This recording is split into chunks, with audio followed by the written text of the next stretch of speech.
Estimados estudiantes, tengan ustedes un buen día. Estaba revisando las actividades y a varios les hice observaciones sobre la relación entre cláusulas individuales y cláusulas subordinadas. Yo entiendo que este es un tema que puede resultar complejo, que puede resultar difícil, porque es pensar el texto en una forma en la que usualmente nosotros no lo hacemos. Entonces, un correo de María Inés y un correo de Orlando me animaron a hacer este video que espero que ayude un poco en esta situación. Entonces, del asunto, de las observaciones, era poner en forma gráfica la información. Lo gráfico nos ayuda a entender el texto y una vez uno le toma el formato a este tipo de trabajo, es mucho más fácil pensar en entender el texto y en cómo lo puedo enseñar, porque el flujo mismo del texto nos va a ayudar a elaborar eso. Entonces, para este pequeño ejercicio, he tomado un texto en Mateo capítulo 7, 21 al 27. Yo sé que es el texto que uno de ustedes tiene, pero es un texto con el que he trabajado recientemente en este mismo formato, entonces me parece que puede ayudarnos a elaborar ahí. Entonces, lo primero que yo hago frente a esta situación es poner el texto en forma sencilla en Word. Entonces, en un procesador de texto pegas el texto sin mayor tipo de división. Y comienzo a notar algunos marcadores. Entonces, por ejemplo, acá, al finalizar cada oración, comienzo a hacer una separación de oraciones, que era parte del ejercicio planteado, poder separar el texto en oraciones, notar oraciones más sencillas o poder identificar qué es lo que se está diciendo dentro del texto. Entonces, si ustedes notan, casi que hay una gran oración por versículo en este pasaje. Lo siguiente que hago, usualmente, a veces lo hago incluso antes, es poner la hoja en una forma en que me permita aprovechar más el texto. Incluso si les parece pueden reducir márgenes de tal manera que esto les permita trabajar a ustedes en un formato mucho más amplio del texto mismo, ¿sí? Y podemos poner, digamos, la hoja un poquito más grande para aprovechar el tamaño de la pantalla. Ya una vez con el texto en esta ubicación, entonces comienzo a leer el texto y a notar algunos elementos que aparecen en el texto, ¿sí? Aquí tengo, por ejemplo, un sino, ¿sí? Entonces, si yo pienso en el texto y bueno, listo, este sino puede estar trabajándome un contraste. Entonces lo voy a poner aparte, ¿sí? Voy a anotar este por tanto.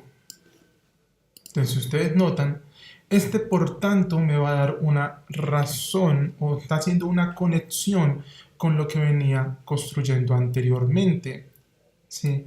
Pero es otro contraste, ¿sí? Entonces, me está contrastando con esa información.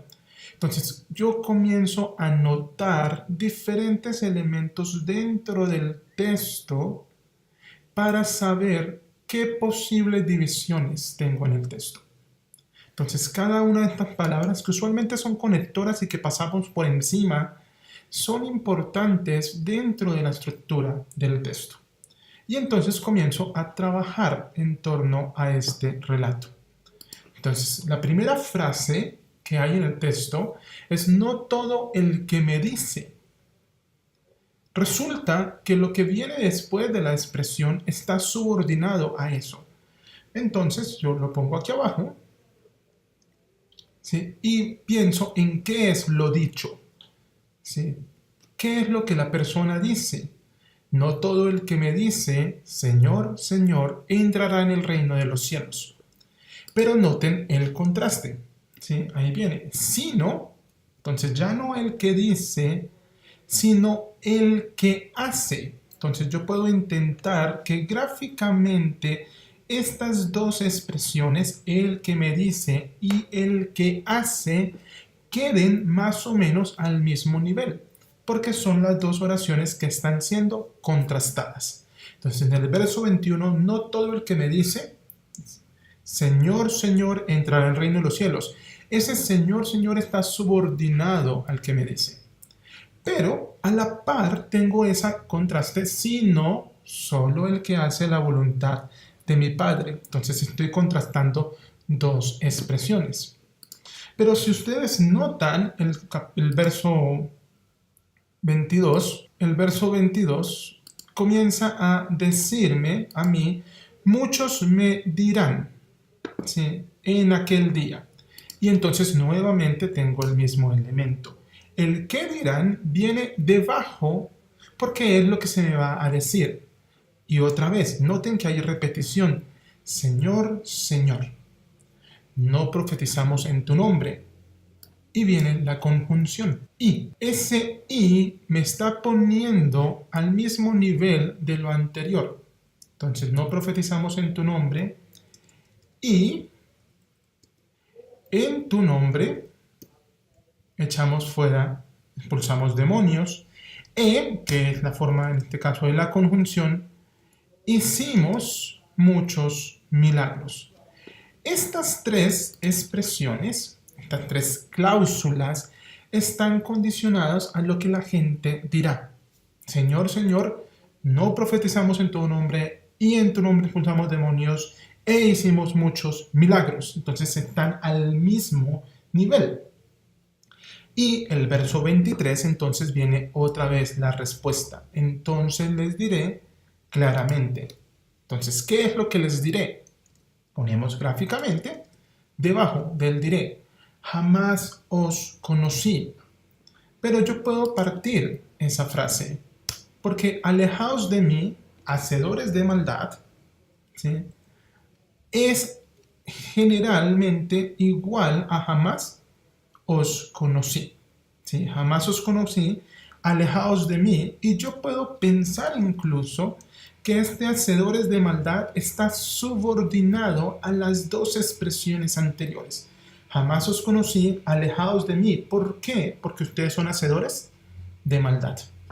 Entonces, con esto yo completo el diagrama para la primera sección. Noten que hacia la izquierda quedan entonces el que dice, el me dirán y les diré. Y cada uno de esos tiene un desarrollo debajo. Primero un contraste, después una seguidilla de cláusulas y después una explicación de lo dicho o una razón. Entonces tenemos un por tanto. Este, por tanto, me está diciendo, esto que yo venía hablando atrás, ahora se relaciona con ustedes de esta manera. Entonces, por tanto, todo el que me oye estas palabras, y note otra vez la conjunción, entonces, y las pone en práctica. ¿Sí? Todo el que oye estas palabras y las pone en práctica es.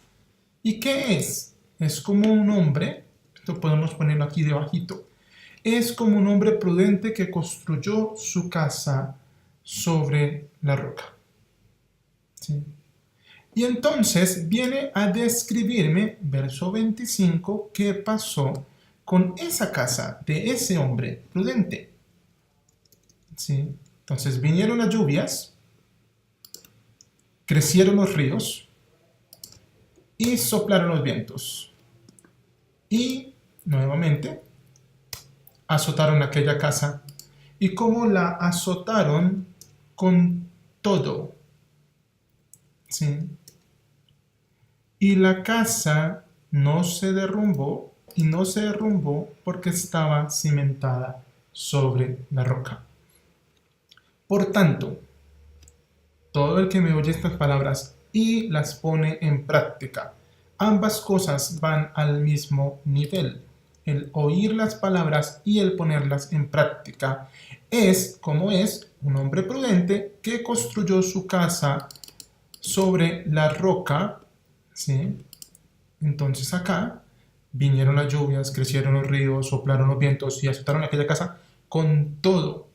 Y la casa no se derrumbó. Esa es la última. Y da una razón. ¿Por qué? Porque estaba cimentada sobre la roca. Note entonces que la casa arriba y esta casa abajo están más o menos al mismo nivel y en medio tengo entonces una descripción de los eventos que pasaron. Pero viene el contraste, un pero. Pero, entonces hago lo mismo que estaba haciendo arriba, todo, entonces intento otra vez que estos dos todos me queden al mismo nivel, todo el que me oye estas palabras y, nuevamente, no las pone en práctica, entonces está haciendo un contraste directo con el de arriba. Es como un hombre insensato que construyó su casa sobre la arena. Entonces note que está haciendo un juego con la misma estructura. ¿Cómo nos damos cuenta? Porque vino, nuevamente, verso 27, la lluvia, crecieron los ríos y soplaron los vientos y azotaron aquella casa. Ya no dice con todo, simplemente nos da el resultado. Y la casa se derrumbó y grande fue su ruina. Entonces, cuando yo me acerco al texto, lo hago más pequeño para intentar ver lo que quiero mostrarles. Quiero que me aparezca solamente en una página así. Cuando yo me acerco al texto, entonces el texto va mostrándome gráficamente el desarrollo. No todo el que me dice, que es lo dicho. Muchos en aquel día dirán, ¿qué es lo que dirán? Entonces les diré claramente, ¿qué es lo que les diré claramente? El contraste, por tanto, todo el que me oye estas palabras y las pone en práctica, yo puedo decir, por tanto, todo el que pone en práctica estas palabras, es como un hombre prudente y viene toda la descripción. Pero todo el que me oye estas palabras y no las pone en práctica, ahí está el contraste, es como un hombre insensato que construyó su casa y viene la explicación. ¿Cuál es la ventaja de trabajarlo así? El texto me está dando una estructura. El texto me está diciendo tengo tres grandes puntos. El primero tiene tres divisiones. El segundo es una descripción y el tercero es otra descripción. Al ponerlo así, yo noto entonces que hay pequeñas diferencias para el contraste. Ambos oyen la palabra, pero solamente uno la pone en práctica. Ambos tuvieron lluvias, ambos tuvieron ríos, ambos tuvieron vientos, a ambos se les azotó la casa, pero solamente el que había oído la palabra la mantuvo en ella. Cuando yo les planteo a ustedes poner la información en una forma más gráfica, más o menos hacia esto estoy apuntando.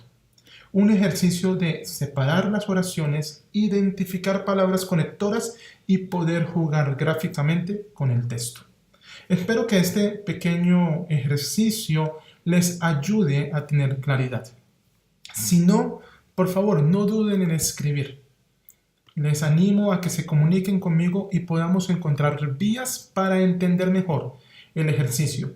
Porque aquí, en este ejercicio, está planteada mi comprensión del texto.